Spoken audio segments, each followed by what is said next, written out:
All right, everyone, we are live with episode 2000. Excited to be here with you.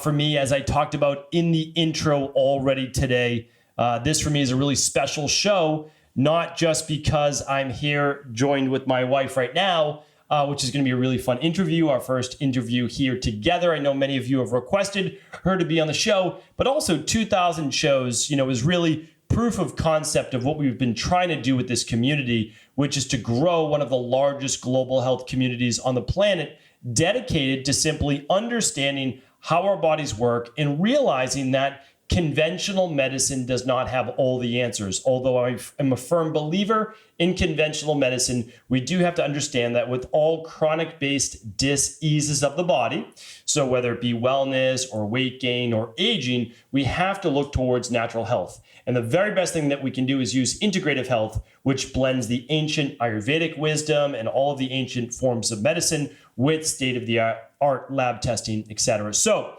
well, we talked about that in the intro. What I want to do right now is really introduce you to my wife, Jacqueline, who I'm excited to have here with me, but also to let you know that I've taken all of your questions from over the past few years or so that you've wanted to ask my wife, and now she's joined with me here today. She's going to be able to answer those for you far better than I could. And so, Jacqueline, welcome to the show. Thank you for having me.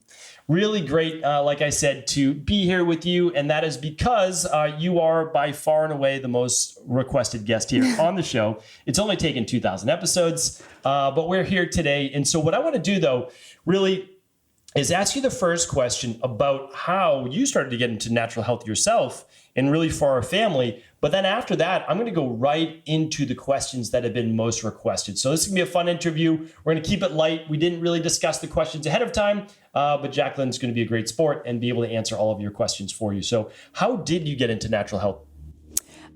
So for me, it really was a slow process because it wasn't something that was on my radar screen as, a person who I thought was healthy. I believed that I was healthy, especially as a teenager and a young adult.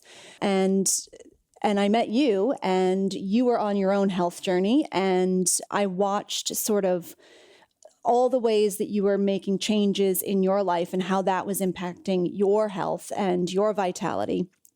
And I was able to see that firsthand. But for myself, I thought I was healthy. I had headaches, which I thought were normal. I had skin issues, which I thought were normal. I had digestive issues, which I thought were normal.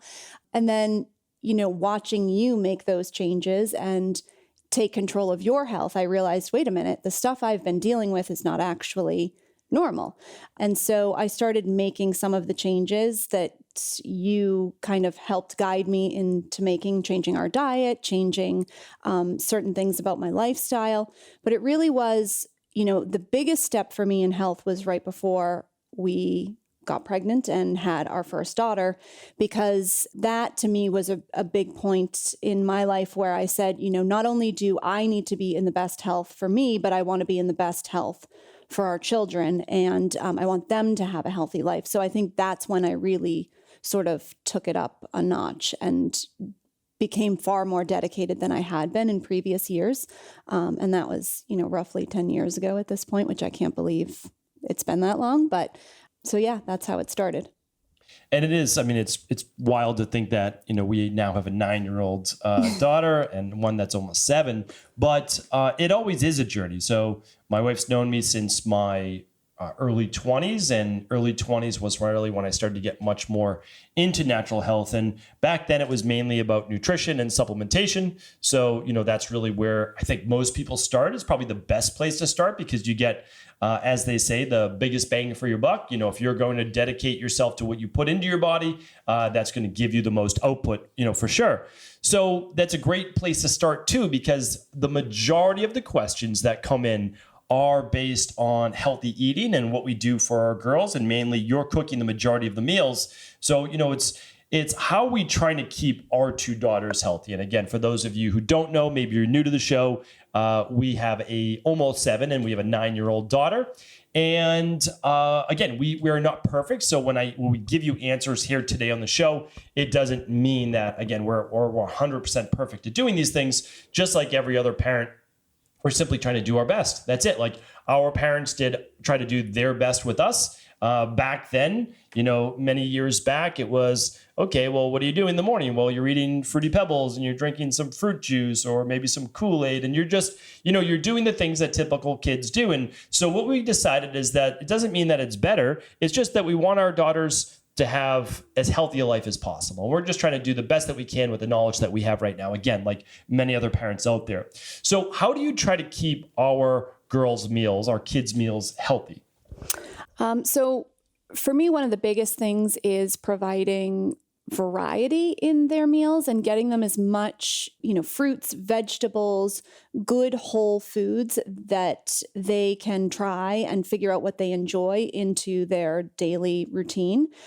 We just simply don't keep a lot of processed food in the house. And that's one easy way to kind of keep them out of that stuff. I think we both realize that there's going to be times where they have access to that, kids' birthday parties and, when they're at other events and things like that outside of the house. And even, occasionally us going out to dinner and things like that. We try to keep it at that 80-20 rule you speak about where, 80% of the time they're, getting really good, nutritious, whole foods in their diet. And occasionally they get to have other stuff that wouldn't be, their typical meal. We do try to eat a very organic diet. I think that's really important because if you look at, just the chemicals that are being sprayed on food, that's just something that we can eliminate by making sure that we choose organic food. And I know that that's not always easy to do depending on, what you have access to at your grocery store or, for budgetary reasons. But there are definitely, like for us, berries is something that we just won't buy unless we can get them organic, where other things like avocados or bananas that they're not eating the skin on, if they're not organic, it's, less of a big deal because the outside is not something they're consuming. So I think those, two base rules are a good starting place. And it's something that we just kind of have done from day one. And I think the other big thing is allowing our kids to eat like we eat. And we've done that since they were little, and not all children. I mean, our oldest daughter is more picky than our younger daughter. And so I sympathize with parents who have picky eaters. And I realize that, not all kids want to try all foods, but I think that if you give them the opportunity to try the foods that you're eating, you're going to have a bigger success rate when it comes to getting them to incorporate new and different things into their diet and being more adventurous in what they themselves will choose to eat as they grow, as opposed to just giving them, kid food and always feeding them the same 3 meals in rotation. They sometimes don't like what I make and they complain about dinner or whatever it happens to be. And we, give them the opportunity to have more of something else or, they try a bite, don't eat it, it's fine. And it seems to work okay. Yeah, and that's the thing too, is that we've really decided from the beginning that we were going to spend a little bit more money on organic based food. And so, maybe we don't spend in one certain area, but we spend more on the food that we're eating. Again, it's a personal choice. It's a family decision for everyone. But that's one thing that we felt was important for us. One thing I would say too is that, again, your kids aren't going to always love all of the same foods, all of the same meals, but there can be other options for whatever those healthy foods are in the house. So a big thing that I know that Jacqueline just mentioned is we just try not to keep any of those foods in the house that could then lead to them even having an option to eat those less healthy foods. And really the only time that they're having a food that wouldn't be on our favorite list would be when we do go out to dinner or we're at a party or something like that. And then, they pretty much get to have whatever food that they would like and like to try, except any food that we think that would be really detrimental to their health. Maybe that's food coloring or any specific dyes or something like that we may choose, unless you see it differently. Yeah, no, I would agree. And our kids definitely, like to try new things. And when they see other foods out and around, they want to have them. And I always let them kind of make the choice for themselves. And then if they have, a feeling of an upset stomach afterward or something like that, we kind of have the conversation about, well, why do you think that is? And let them kind of come to the conclusion that maybe they ate something that wasn't the best for them. But, I think we're both also careful about, we don't talk a lot about don't eat these certain foods. We just kind of provide them with information about why we make the choices we do, so that it comes from a place of positivity and education rather than a place of shame and, don't eat these things because they're bad. I don't think that that's, the best way to approach it for our kids. And also, what works for one kid might not work for another, just like adults. So I think that they need to figure out what makes them feel good, what makes them feel energized when they eat it versus feeling, not well when they consume it. And one other thing that I would add to that is, without a doubt, because we don't want any of the shame, we don't want any of the guilt around eating foods that maybe aren't healthy for you. We just simply explain, we also, from a young age, they knew what organic was, they knew what non-GMO was, they knew what pesticides were, and that would then allow them, even at the ages of 7 and 9 now, to make the right decisions for them if they're ever out and they say, okay, I can read a label on my own and I can read to see if this has any food coloring or any dyes or anything like that in them, because we want them to ultimately be able to make the right choices for them. That's what this is all about. We're not going to be with them for the rest of their life. And so what we want to do is just from a young age, when they're more impressionable, to teach them, listen, these are the choices that you can make. We're not going to make all of the choices for you, but here's some of the information that might help you with those decisions. So one of the great things that I think that you do too for our kids, and one of the reasons why they're more apt to eat healthy, is that you oftentimes do a lot of the meal planning with them. You're asking them, what would you like in your smoothie? What would you like for your ice cream in the morning? And we'll talk about what that is. What would you like for dinner? And so when kids feel that they've been included in the conversation and that they're just not being like dictated to, I think, at least I've seen, they're more apt to at least, again, try some of these things. So let's go through some of the meals or typical meals that you would create in a day for our girls. Sure. Yeah. So as you mentioned, one of the things that our girls like to eat sometimes in the morning is breakfast ice cream, which is a pretty simple recipe that you can do in a blender. It's frozen bananas blended with any other type of frozen fruit, and you can flavor it any way you want. So our oldest likes passion fruit with banana. Sometimes she likes blueberry with banana. Our youngest daughter prefers strawberry or raspberry with her banana. And, you can make it different colors depending on which type of fruit that you're using. Even, doing something as simple as oatmeal with some chopped up apples and cinnamon in it. That's something that they like. I try to, as you said, give them an option and a choice or some input. And that's, that works 90% of the time. There are definitely days where I'm rushing and they wake up late or something like that. And it's just doing whatever's fastest, so it is a balance there. But breakfast can be, a range of usually some sort of fruit or oatmeal, occasionally a piece of gluten-free toast or something like that. And then cut up fresh fruit. They like that as well. So especially when they get to try the stuff that's in season, us being in the New England area, melon is not always available. And so when that stuff is ripe and in season, it definitely is something that they choose and gravitate toward. Lunch, depending on whether they're at home or going to school, that I find can be challenging because finding something that goes into a lunchbox and stays, either cold or warm can be tricky, but we do our best. And so, but I usually find that that's also a good time if they're not at home to kind of put in some items that I know aren't their favorite, but they'll probably be hungry enough to eat, and it's all that's in there. So they're going to try it and kind of eat as much as they can. Cut up vegetables and hummus, doing some sort of soup in a thermos is something that especially our younger daughter likes, some turkey roll-ups, things like that, I think are all easy, quick lunchbox foods that you can kind of deal with. When they're home, I tend to, give them more options around their lunch, and it just depends on what they're feeling like that day. And then dinners really range, again, depending on what the season is. We like to eat more warm cooked foods, slower cooked foods in the winter months, in the colder months. And in the summer, we'll make salads together. Our oldest daughter loves to help put together a salad, even doing something as simple as chopping the vegetables to put in a salad or helping make a fresh pesto. Getting them involved in the kitchen definitely helps, I think, their willingness to try the foods that they've helped create.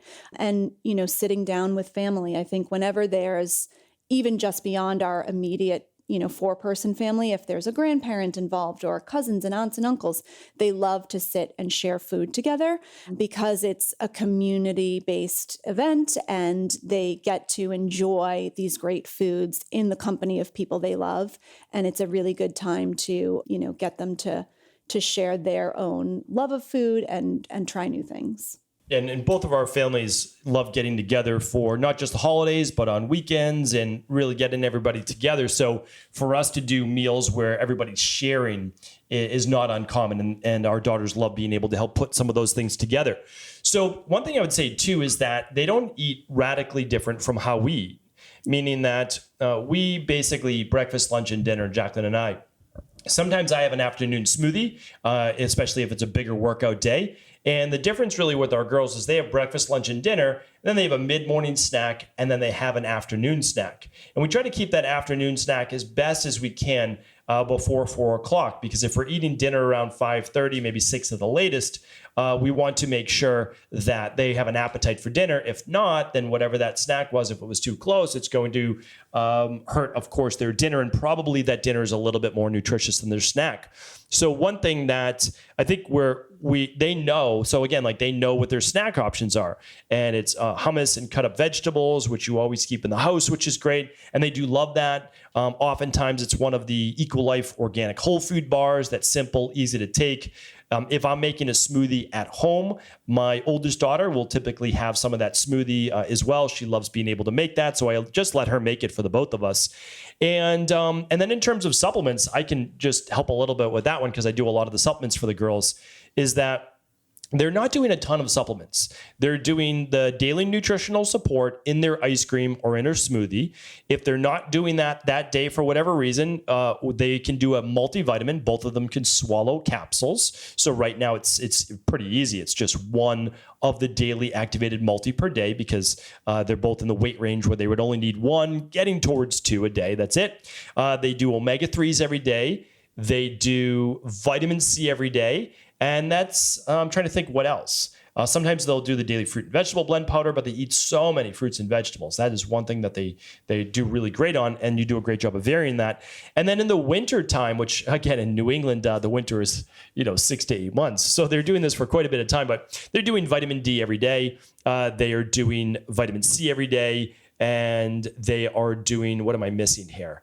Any type of immune blend if they're starting to get a little bit sick. And that's typically, we have it on the website, so I'll link it up to the best of my ability. I know that I can't link up supplements on web pages anymore, but it typically contains oregano, thyme, elderberry, and that's what they're mixing. And I typically put it in one of those little plastic medicine cups, and then they just take that with breakfast. They're really good about it. They've been doing that since they were young.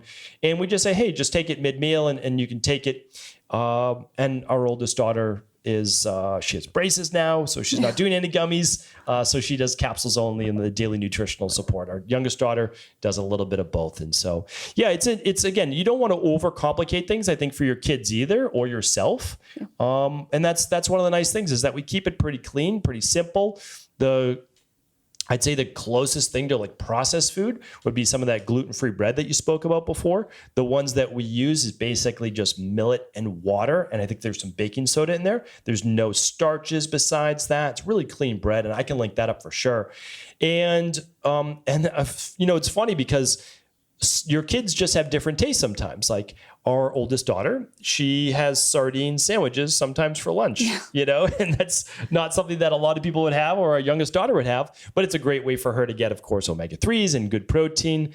So I think you kind of know the handful of things that your kids like each, and you can kind of keep them stocked in the house. Right. And as soon as you stock them all, their taste changes and they're onto something new. So it's always, finding what works for them and keeping a good rotation of healthy stuff and giving them some choice so that you can, on the days when they're not really, into making all those choices, they've got something to eat and, you feel good about the choice that they've made.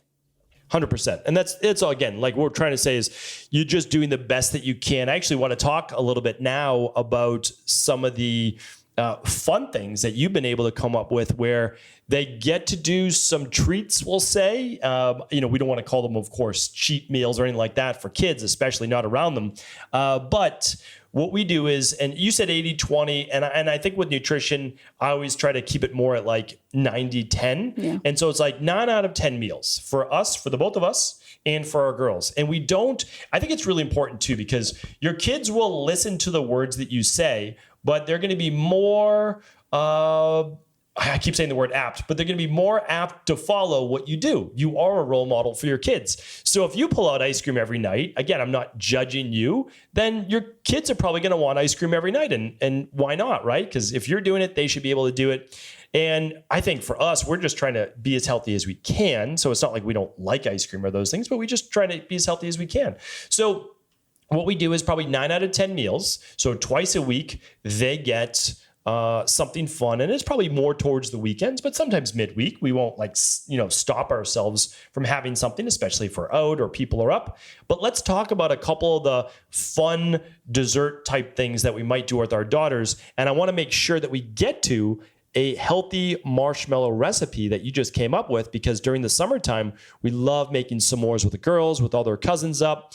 But marshmallows, as you may know, are one of the most artificial, not good for you foods really on the planet. They're pretty much right up there with Oreos. Yeah. So yeah, as you said, one of the things that I think has helped with, the girls as they get older. When they were younger, it wasn't as big of a challenge, but now that they're getting older and they're in more social settings and they are seeing the types of foods other kids are eating, or they, have been to parties where they want to eat certain things, it's been a fun challenge for me to figure out how to incorporate some of the foods that they like marshmallows or even cake or cookies, things like that are typically not super healthy.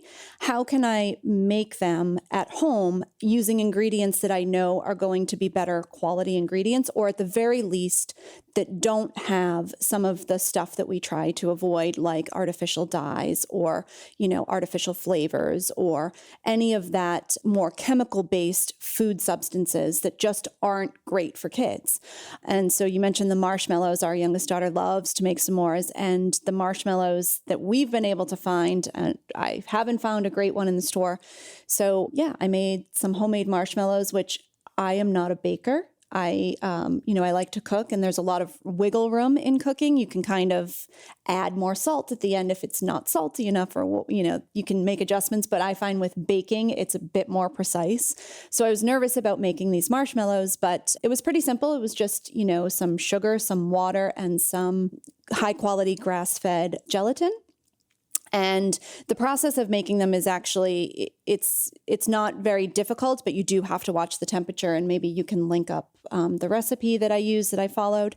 But yeah, it turned out to be a great success. And we were able to make these marshmallows with just those 3 ingredients, nothing added, nothing, not too much junk. Yes, there's sugar in them, but they really enjoyed them, and they actually melt really well over a campfire, and they're gooey. And so that's an example of, I think, how we try to give them all of those options, but presented in a way that, like, hey, you can have these foods.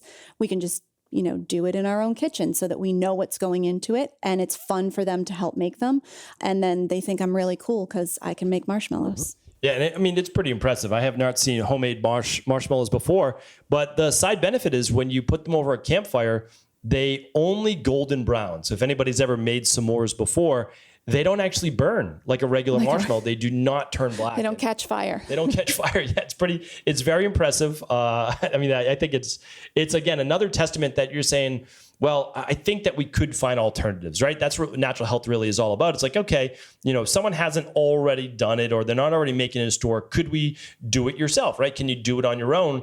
And this is a recipe that you found, you tested it out. And if you look at it, gelatin, grass-fed gelatin, water, and sugar. That's, I think you can do organic sugar, of course. So you're looking at a product that not only is not bad for you, it's actually in some ways kind of good, right? I know that obviously we don't want to put a lot of sugar in our body. We're not doing that. But when you look at this whole recipe, it probably made like 2 dozen marshmallows, yeah, right? And so we're not talking about a lot of sugar overall. We're talking about a light, fluffy treat. And they're going to be having the treat anyways. That's how you want to look at it. Another thing that we'll do in our house is coconut ice cream.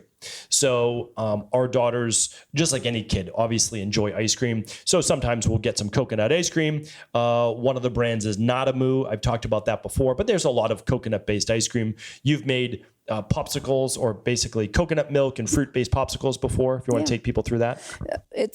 So again, you can flavor them any way you want, but you can mix any variation of fruit that your kid might like with some coconut milk or coconut cream, depending on how, creamy you want them versus a traditional popsicle that's more icy. Blend it up in the blender and pour it into a popsicle mold. And you can certainly add, little pieces of fruit if you want it more like something that you can actually bite into and chew versus a popsicle that they're just going to kind of let melt and eat it that way. So, but I think that, again, once the kids are involved, they ask to make popsicles all the time. And it's a great way to use extra smoothie. Like if I have leftover smoothie after we've made it, sometimes I'll just dump it into a popsicle mold and freeze it. And then, on a hot day, if they're looking for something, I can pull one of those out and it's, a satisfying option for them when it's hot. And popsicles and the ice cream that we make in the morning is a great way to get those supplements in too. So if your kids it's a good place to hide things. Yeah, absolutely. I mean, you can put that in there. It's pretty much going to mask the taste of it. And so really easy way, of course, to get the daily nutritional support. That's vanilla or chocolate or any nutritional supplement that you're using. Really easy to mix it in there. But again, it's just all about keeping things fun, not depriving your kids of anything, but also teaching them that this is a healthier alternative. One other thing, and I'll just say, is that every once in a while, probably every couple weeks, maybe once to twice a month, you'll make cookies with the girls too. And they'll get to make cookies along with you, and you'll go over the ingredients that you're using, clean, healthy ingredients or more natural ingredients. But also the last ones that you made were thumbprint cookies. And those were really fun because they got to choose the actual jam that went in the middle, which was like a local, organic based jam. And they could make one blueberry and one raspberry depending on their taste. And those were absolutely delicious. Yeah. Our daughters love to be in the kitchen. It definitely gets, there are times where I know I have to set aside the time because there's extra cleanup involved and all of that. But when they get to do it with you, I think there's two benefits because they want to then eat the product that they've helped make, but also it's teaching them how to prepare their own food later in life. So I'm hoping that eventually when they, leave the nest at 40, they will decide to cook their food rather than, eat all their meals out or at least have the skill to do it should they choose to. So I think that's part of the goal. Yeah. And again, a love of cooking and just being creative. It's just coming up with alternatives, understanding that you could make it this way, but how could you substitute to use healthier things? And we do teach them that. So the next question where I want to go from here is just a fun one. I want to add some fun ones into this as well. Most people know that my favorite cheat meal is a nice bowl of pasta and some bread. I'm pretty much happy with that. I do remember it's kind of one of those childhood memories. Every Sunday, going over my grandmother's house, having a nice pasta dinner. And so that's one of my favorite meals to definitely consume. We both come from Italian and Portuguese backgrounds. That's kind of a lot of the foods we grew up with. And then, for dessert, maybe a couple cookies, something like that. That's my idea of a nice, fun, I don't want to say reward, cheat meal, flex meal, whatever you say. But that's really all it is. It's deciding that you can have any foods that you want and you're eating healthy the majority of the time. And so when you do that, then life is good. You're going to be just fine. So I want to ask you, what is your favorite cheat meal? Boy, my favorite cheat meal is probably anything with cheese. I really enjoy cheese, even though I know it's not the best for me. So, a cheesy pasta, a great piece of pizza, something like that. Even I love eggplant parmesan. So all of those Italian cheesy, saucy foods would be probably top of my list. And then as a, sweet option, I definitely love anything chocolate. So I'm a chocolate girl through and through. I'm not big on ice cream. I'm not big on cake or things like that, but I love a good chocolate chip cookie, maybe with a little sea salt, something like that. Yeah. And so that's why it's funny because when you look at our two different tastes, although I do love cheese, don't get me wrong, I just don't eat it. There's always foods you can say when you've done it 50 times and you keep getting the same result, which is not feeling great. Eventually you could choose, not to do it. That's what I've done for myself. But that's why on our table, or if we go out to dinner, there's always plenty to choose from because we each have our own little different tastes, which is always fun too, to be able to choose from other people's dishes and desserts. So moving now from the food topic, we've gotten lots of questions from our community on skincare. And that is because I've reviewed quite a few skincare, beauty-based products in the past on my Friday review shows. And many of the, I would say, reviews and the feedback I've gotten from you. So basically, I've said, hey, what do you think about this product? What do you think about this product? For me, I'm someone that studies the vitamins, the minerals, the herbs, how the skin works, how porous it is, how it gets into your bloodstream. But when it comes to these specific products, I mean, you really have become, in my opinion, an expert when it comes to skincare. And the reason is that you've put in your time, you've tried many different products, you've studied, you've looked these things up. So what I want to do is have you take us through a day in the life of your skincare. Then we'll get into kind of what the products are, but let's talk about what that looks like first so that other people can begin to maybe emulate some of this as well in their life. Sure. So my skincare routine it's not overly complicated, although I am particular about what I put on my skin, and that includes on my body, not just my face. So I think the first thing that I try to do is eliminate anything that has sort of that chemical stuff that I just don't want to be putting it on my skin or my kid's skin. So I avoid, anything that's not a truly clean green beauty product. Fragrance is a big thing for me. That's something I've always been sensitive to. So if it's a product with fragrance, I just won't use it. But I think that, fortunately now there are lots of really great clean beauty brands on the market. And so there's a lot of options out there. But in terms of my skincare routine, every day I don't cleanse my face in the morning. I try not to use anything that's too stripping. So I just kind of wash it with warm water, and then I apply usually some sort of hydrating toner, some sort of, hydrosol mist, and those products vary, and I have a couple that I keep going back to, but I use a toner. Then I always use some sort of... So just want to stop for 1 second. So why don't you clean your skin first thing in the morning? Yeah, I find that for my skin type that it's actually too stripping. So I'm, almost 40 years old, and I'm at that point where I have, as they say, mature skin. So I don't want to take those really good, healthy oils that my skin has produced overnight. And that's also the protective barrier of the skin. So I don't want to strip my skin of all of that. I do cleanse my skin at night before I go to bed. I don't wear a ton of makeup, but if I do have on makeup, I'm especially careful to make sure that I've really cleansed that off really well before I go to bed. And then in the morning, I wake up with, all the skincare that I've applied that night before. It gives my skin that really nice, dewy protective barrier. I kind of just wipe off the sleep that has happened to my skin with warm water, and then I start applying my skincare for the day. So that's why I don't cleanse in the morning, but I do cleanse at night. So if the evening is more of a specific routine, take us through what the evening steps look like for the skincare. Sure. So I cleanse my skin really well, usually with a foaming base cleanser. I don't like anything that's too harsh. I try not to use anything that's too gritty. If I do use an exfoliant, it's usually a chemical exfoliant that will have some alpha hydroxy acids in it, or, something like that. Occasionally, if it's a very fine physical exfoliant, then it's not something I do often, so that I'm not breaking down that protective barrier of the skin. But, acids can be a great way to sort of exfoliate quickly. So cleanse, exfoliate occasionally, and then I will again tone my skin, apply my toner. I'm a big fan of serums, and there are a few serums that I've used over the years. There are a couple of serums that I continuously go back to, but I always put on a good serum, and I find that my skin likes change. So there are a couple of products that I rotate, because I think, at least my experience is, my skin gets used to things, and once it starts getting used to it, the benefit kind of goes away. And so if I switch it up, the skin is more likely to respond. I don't know if that's an actual scientific theory or if it's just my own thing, but I like to keep it fresh. And so once I apply the serum, then I always apply a nice moisturizer, and that will depend on whether it's, summer versus winter. In the winter, I try products that are far more hydrating because my skin does tend to get dry. And so I want to provide that extra hydration. And in the summer, I use something lighter because, again, I feel like my skin doesn't need as much hydration.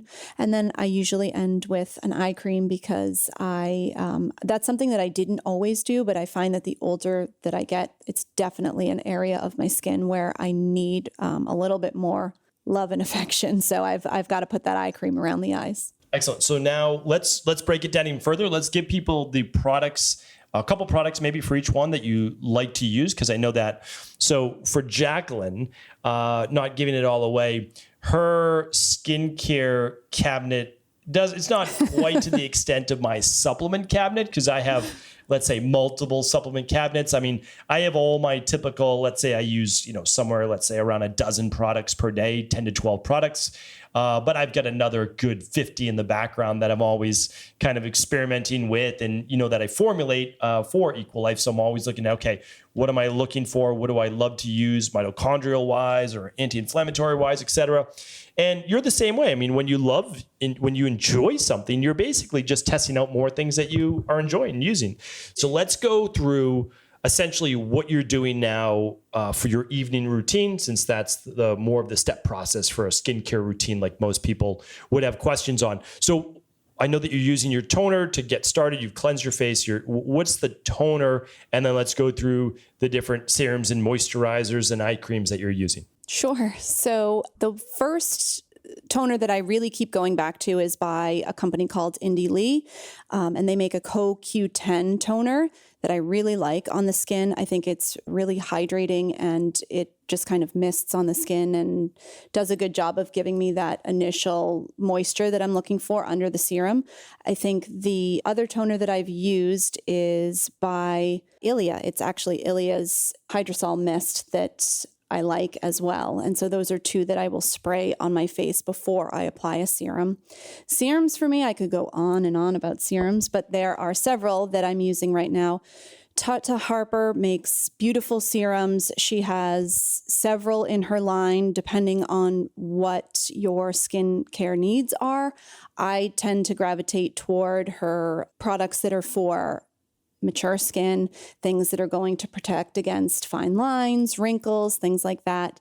I had some acnetic skin when I was younger, but that doesn't seem to be much of an issue for me now. So I really like her products for... Because you changed your diet? Just yes, want to put that in there. I did. It was all based on diet. That cheese I used to really like to eat was not good for my skin. So that made a huge difference. And cleaning up my gut was one of the biggest game changers for my skin completely. So I would agree with that. And that is something that I haven't mentioned, is that in addition to all of the skincare products that I use, drinking enough water, not over consuming caffeine, staying away from the foods that make my skin react, and even something as simple as like a glass of red wine for me, I see it in my skin the next morning, where as if I have, maybe some tequila in a cocktail, it doesn't affect my skin the same way. And I know that's different for everyone, but those are things that I've noticed in my skin that have made a big difference. So I didn't want to cut you off there, but I did want to just throw in the importance of, it's not just the products, of course,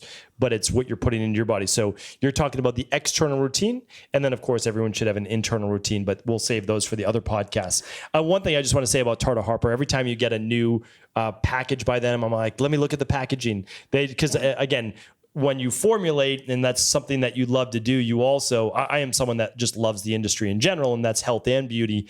And so when I see their packaging, I'm like, oh, that's beautiful. I think that's amazing. She makes beautiful products, and I feel really confident buying anything from her line. I think that it's a great option if someone's looking for a range of needs. You can go on her website and see all of the products that she has. So I'm a big fan of her stuff. In addition to that, there's a brand called Agent Nature, and they make a vitamin C serum that's actually dry. You mix it with water, not oil, water. I like that product as well because it gives me some real good vitamin C direct to the skin. I think that my skin does well with vitamin C not every day, but a couple of times a week to kind of help with cell turnover and just the plumpness of the skin. Also taking vitamin C internally is really, really helpful for my skin. I see a huge difference in my skin when I'm making sure I'm getting a good dose of vitamin C every day. So I think vitamin C can be really helpful, and it works really well for people with acne-prone skin as well. So vitamin C is definitely a product that I would recommend for most any skin type. And then after that is my moisturizer. And for moisturizers, depending on the time of year, so one product they advertise it as a serum that I actually use as my last step, and it's one of my desert island products, is Vintner's Daughter. It's an oil-based serum, but I use it as my last step, especially in the summer. I like it. It's light, it's clean, it absorbs well into the skin. And even though they say it's a serum, I use it as the top layer of moisture on my skin. It provides a range of benefits, I think. It helps brighten, it helps tone, it helps tighten. It doesn't clog the skin like a lot of facial oils. So I think it's a great product for most skin types. And then in the winter months, I really like a product called Blue Cocoon by May Lindstrom. May Lindstrom's Blue Cocoon, and that's a really thick shea butter based moisturizer that I think goes on really well, provides a ton of hydration, and it contains blue tansy, which helps calm the skin. It brings down redness, inflammation, things like that, which for me in the winter, I tend to get that redder, drier skin, partly because of the weather. And I think also too, it's just, a harder time of year. I'm getting less vitamin D. My skin isn't as vibrant as it could be. So I like that product as well. Yeah, they have a product called Youth Dew as well, I think, that has a little bit of carrot oil, right? That gives it the red? Carrot seed oil, She's got some great products in her line as well. And there are, a couple of websites that people can check out. I think Folane, they're a Boston-based company, and this is a company that kind of does the legwork for you. So anything that they're selling has already been put through the rigorous standards of not containing certain hormone disruptors and carcinogens that a lot of beauty care products have, fragrances as well. And so if you go on their website, you can find all of these brands. Credo Beauty is another website where people can look for both skincare, and Credo actually sells a lot more makeup products. For makeup, Ilia has great products. They make a great clean mascara. They make a great, it's basically a tinted moisturizer that you can use as a foundation or things like that on your skin. Lip balms, they make it all. So Credo Beauty and Folane both they're a good starting place for someone who's looking to say, I'm not really sure what I want. I want to go see what they have available for this particular item, and they'll have all the brands that kind of make those things that fit within that category. Yeah, literally they are maybe a 3-minute walk, from us in Boston, which is really Folane. Yeah. And so it's been nice to see them start as one small, maybe square foot store. But again, beautifully curated with just the products that would meet the standards of a company like the Environmental Working Group and their Skin Deep portion of it, which basically gives things a rating A, B, C, and shows them as, non-toxic or low toxicity. And they also have a range, meaning you don't have to buy $100, $200, $300 products. You can also buy less expensive ones. Just keep in mind, nutritional supplements, like shampoos, conditioners, they're always going to be more expensive than your CVS-based brand, your Costco-based brands, simply because the products that go into them cost more money, right? So, if you're putting blue tansy or you're putting carrot seed oil into something, well, there's just a more expensive product. So, it's one of those things where you just have to decide, where the areas are that you want to spend a little bit more and cut back in other areas. Maybe you use, what's a good example? Should someone spend more on their serum or their toner? What's a good place to cut back? So toners in general are not typically that expensive, and they last a while. The one thing about all of this skincare is that they're really high performing, and a little goes a long way. So that was one mistake, that when I started all of this, I was kind of slathering everything on like I would the old stuff I was using. And I found out really quickly that I did not need that much. So when I'm using something like Vintner's Daughter, I'm using a drop, maybe two on my skin at most. And that's definitely enough to hydrate my entire face and neck and the whole area that I'm spreading it over. I think that serums are definitely a place where you want to spend a little more. I find that you can find great serums in a range. So under the $100 mark or over the $100 mark, there is a range of serums depending on what you're looking for. And they are all pretty good if you go on either of those websites and look for that stuff. I think that it just depends on what your skincare needs are. With moisturizers, you can make a simple moisturizer at home if you want, just by using simple olive oil from your cabinet. If you've got the type of skin that doesn't clog easily, and I know there are some older women that I've spoken to, that have beautiful skin, and you ask them, "What's your secret?" And they say olive oil. I put olive oil on my skin. So I think it's just depending on what your needs are, where you are in your stage of life. Do you have that younger skin that might tend toward more acne or be overproducing in oil versus a more mature skin that can actually absorb that type of oil? So, but serums, I think, are a good place to get a good amount of bang for your buck.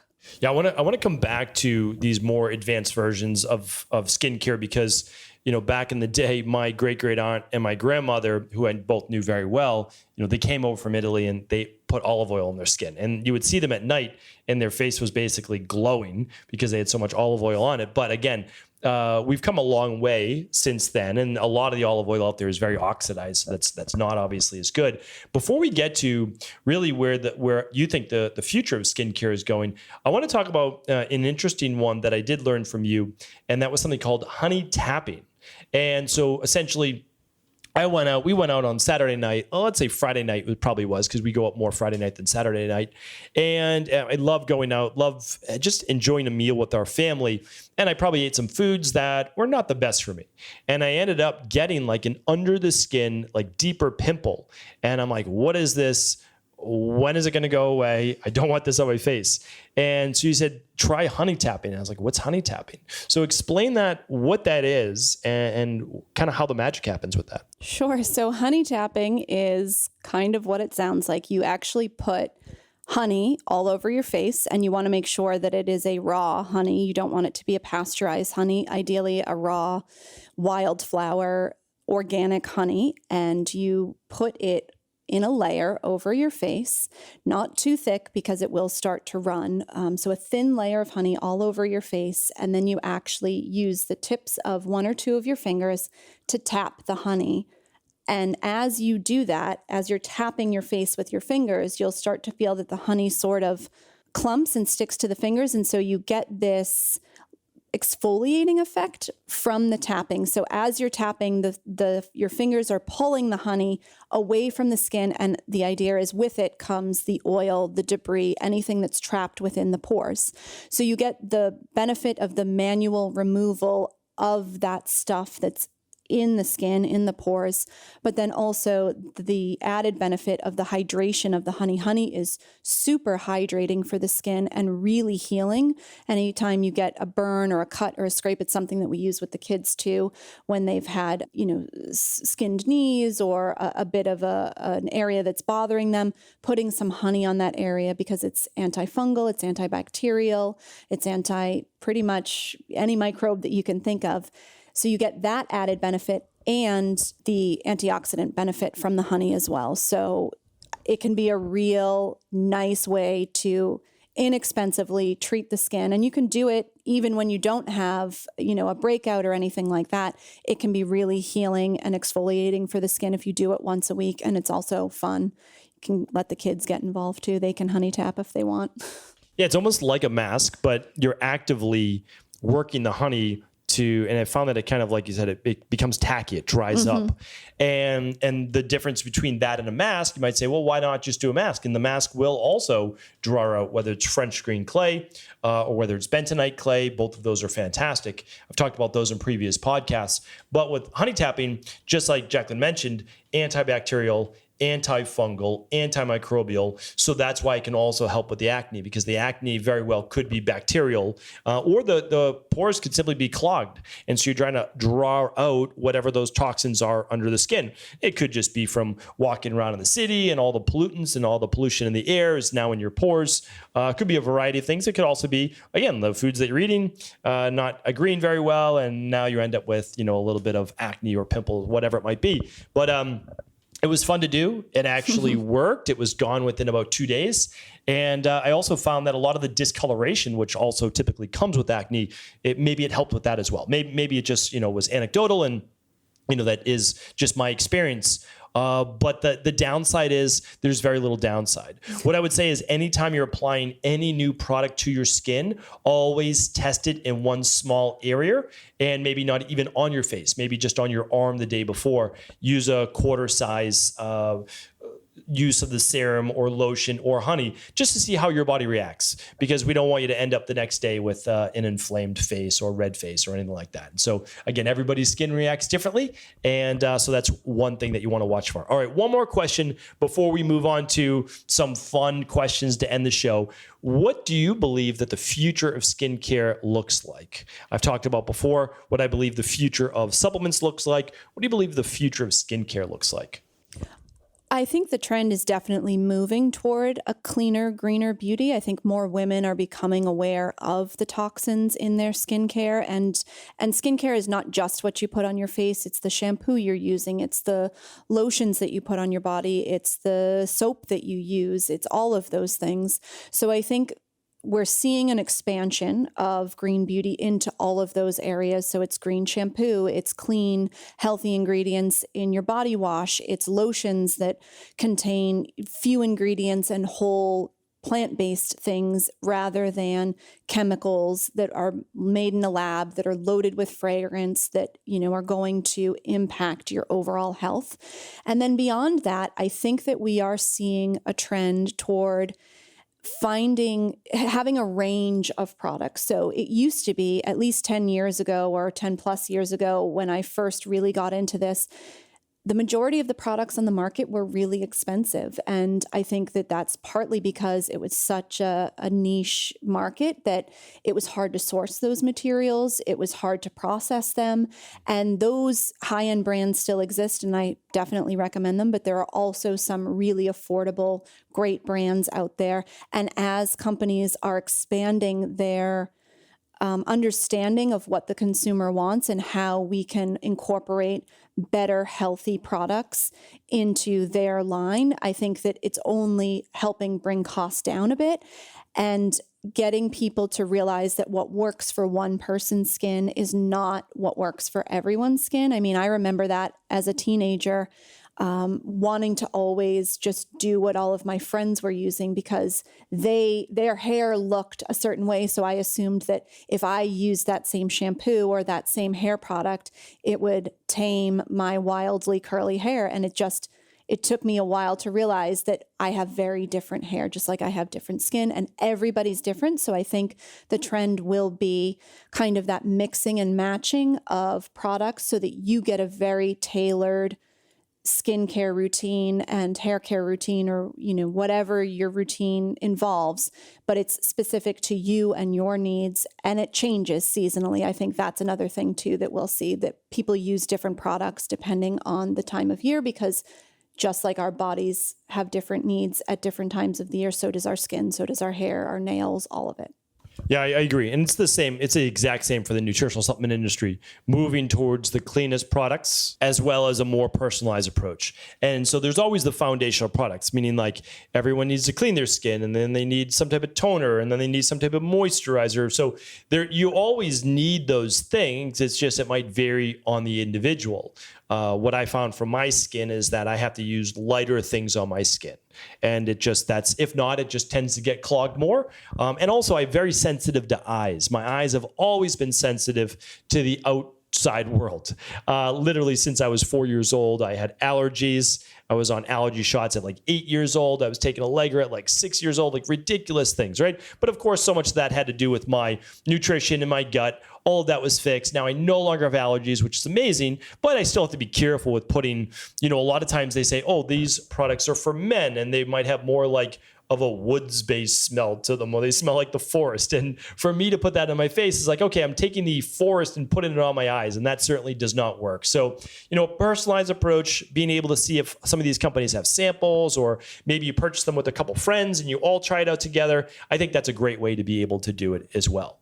All right, we have some fun questions now coming up to be able to end the show. Jacqueline, I appreciate you being such a good sport so far. Me just putting these questions on you and you being able to answer them no problem. And again, that's what this is really all about. Just having a fun conversation, teaching you a little bit of exactly what we do, and simply saying, hey, if it works for you or it sounds interesting, give it a shot. And then, of course, let us know what you think.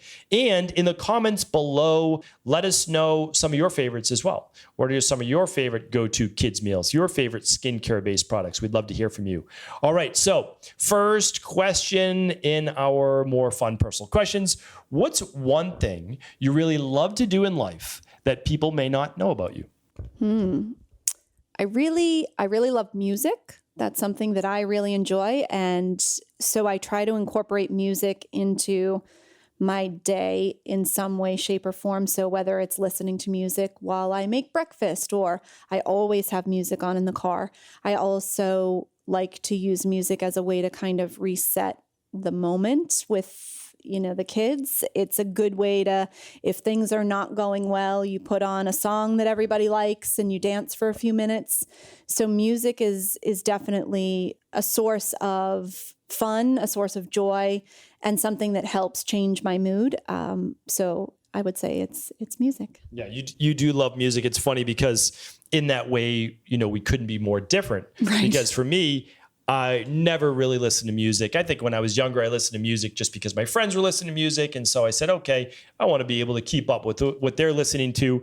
But for me, it would never dawn on me really to put on music in the car, which is kind of strange. So I'm definitely like an outlier in that regard. I love to just be in my own little world, as I've said before. My thoughts are always running through my head. Who even knows what they are, or I'm reading or something like that. However, I will say, when you do put on music, especially when you're making dinner at night or something like that, I do love coming home and hearing, although we don't exactly always have the same taste, some music. And it is it's a good mood setter and mood changer. And for that, I totally get it. I totally understand it. And it's always fun when I try to sing along with the song because I don't know lyrics at all, nor do I even hear them. So I'm basically just making things up along the way. Yeah. And the girls really enjoy when you sing too. It's always an entertaining moment for the whole family.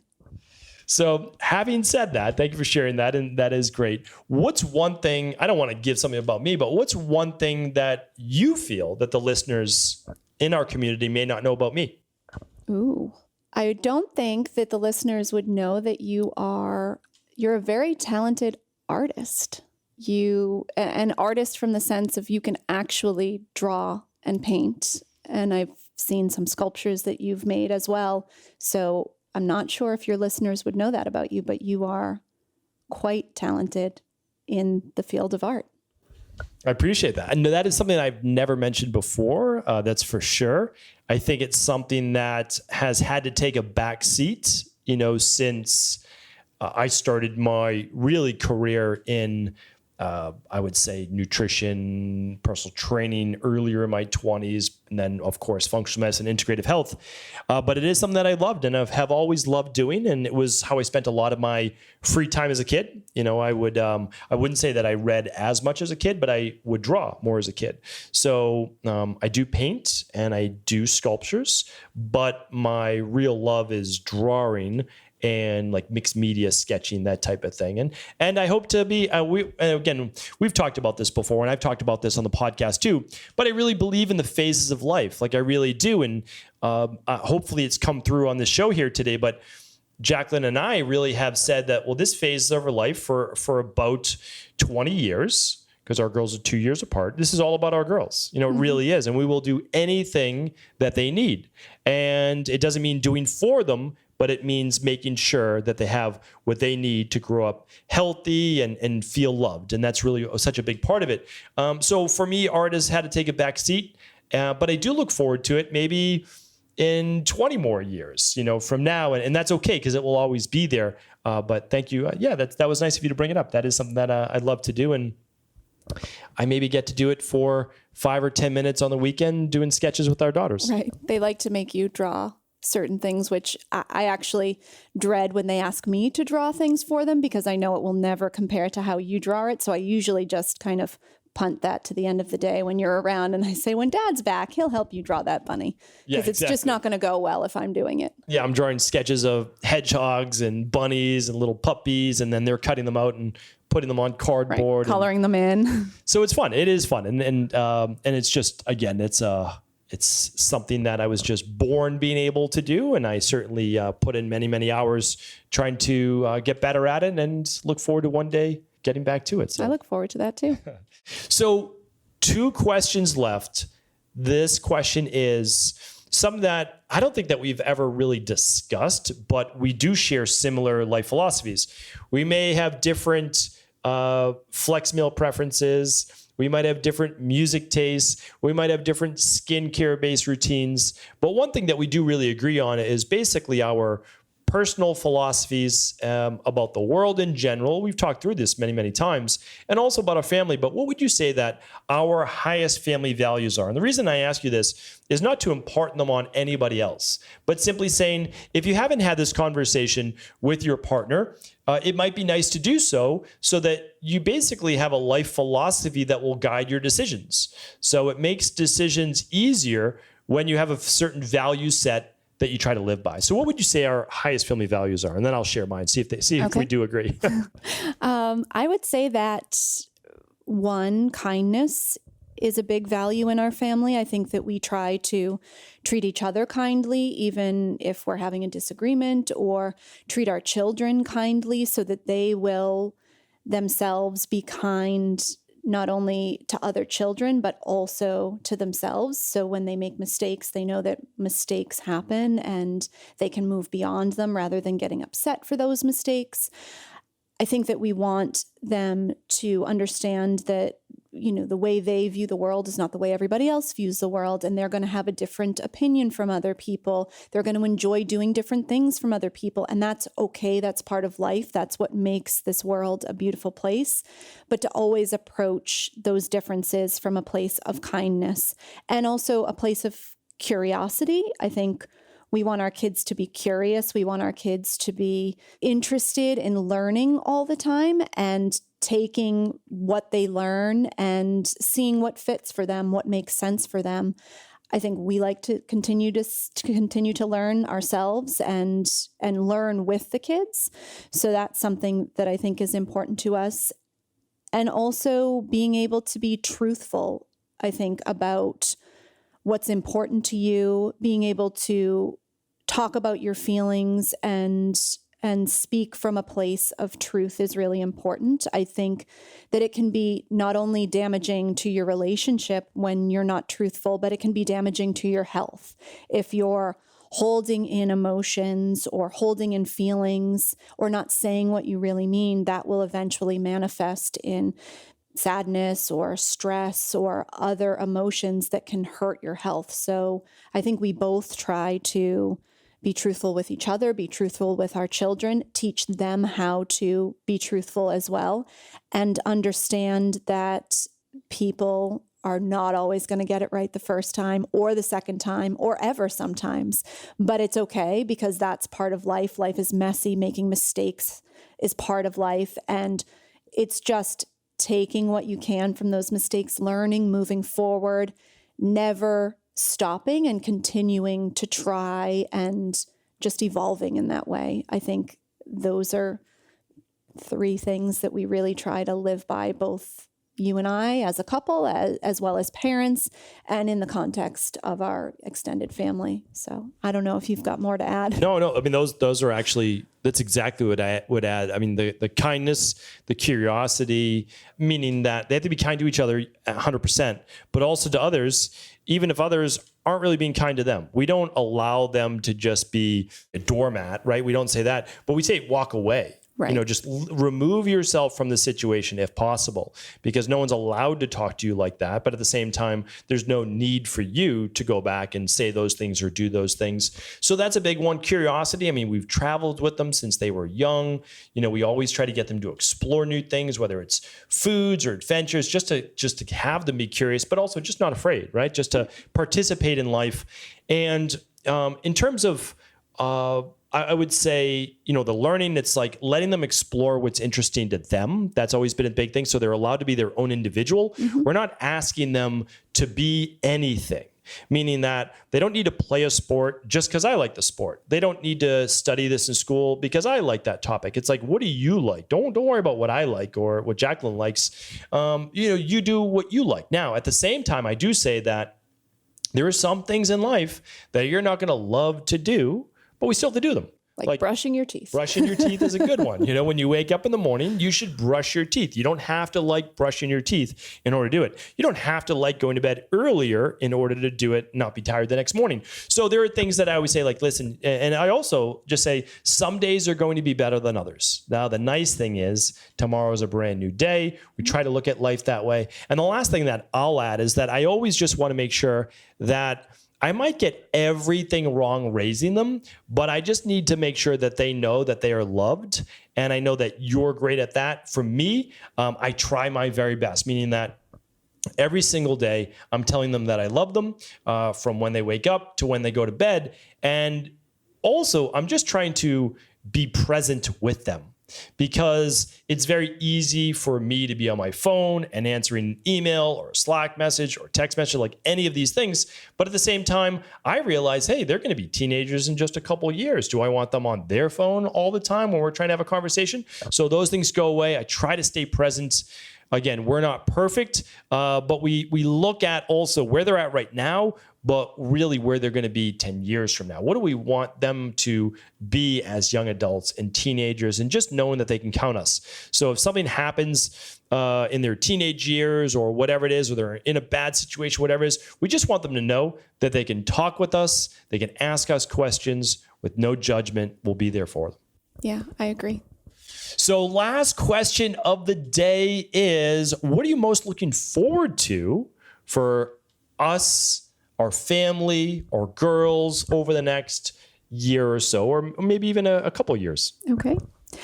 I think that one of the things I'm looking forward to most, our kids are at a really great age right now. And so I love seeing that they're at this point where their growth is rapid. And, I feel like every week one of them wakes up and I look at them and think, you grew, you got bigger, you look different to me. And so that aspect of just having kids at this age is really interesting to me, because I think that they are growing at such a pace that it's fun to see who they're becoming. And they're really starting to develop their own personalities and likes and dislikes. And so that's fun to watch, I think, for both of us. And I also enjoy, we're at this point because of everything that's gone on in the world in the last year with the pandemic and all of that. I think we've both reevaluated what's important to us and what isn't, that we used to think was important. And so we've kind of become this family that's ready for anything, that we can kind of take on pretty much any challenge that's thrown our way. And so I think it will be an interesting year as we figure out where ultimately we settle down as a family, what kind of home we end up creating for ourselves. And so I'm excited to see where that all takes us as well. Yes, same exact here. It's just, if you had asked me pre-pandemic what my goals are, I would give you all the specifics, the 1 or 2 cities that we were looking to move to, buy a home in. We knew the exact schools that our girls are probably going to, all of those things. And now for me, it's just about enjoying the journey, because we can't control all of our outside environmental factors, but what we can control is how you and I and our girls react to that. So now I'm perfectly happy finding a place that we feel comfortable settling down. But of course, I would love to have that house that we can call our home. But at the same time, again, I'm not worried about it. I love my work. I love our family, our life. And so just staying flexible. It's kind of like we're going to keep moving to that next pace, and we'll see where that takes us, and just keep enjoying the ride. And that's what it seems right now for many of us. That's the best that we can do. And honestly, it can be pretty great as long as we keep that attitude. Anything else that you wanted to add? No, I appreciate you having me on today and giving me the chance to chat with you. This is a strange but interesting, way for me to spend my morning. And it's definitely cool to see, I listen to your podcast and I obviously get to hear it from that end, but it's fun to actually be here with you and sit and watch what you do on a daily basis. And so thank you for inviting me on. It was fun. Thank you. I'm sure that the listeners, our community is going to be much more excited to hear your voice than mine during this interview. It's always nice to be able to have you on and really share our life philosophy on how we're raising our daughters. We might not always agree on 100% of things either, but we're willing to have the discussions, talk it through, make it through what we feel is ultimately the best decision for us and for our family. And I know that as if we always keep the main thing, which is making sure that our daughters are happy, that they're healthy, that they're loved, and that we're trying to do that in all aspects of life, that things will always be great. So once again, thank you so much. Great having you on the show. And hopefully it doesn't take 2,000 more episodes to get you back on. I'm sure now that you've presented yourself to our audience that they're going to want you back on again soon. So thank you so much, everyone. I appreciate you. Episode 2000 is now in the books. And of course, we'll be back tomorrow with episode 2001. Take care, everyone. Have an amazing day.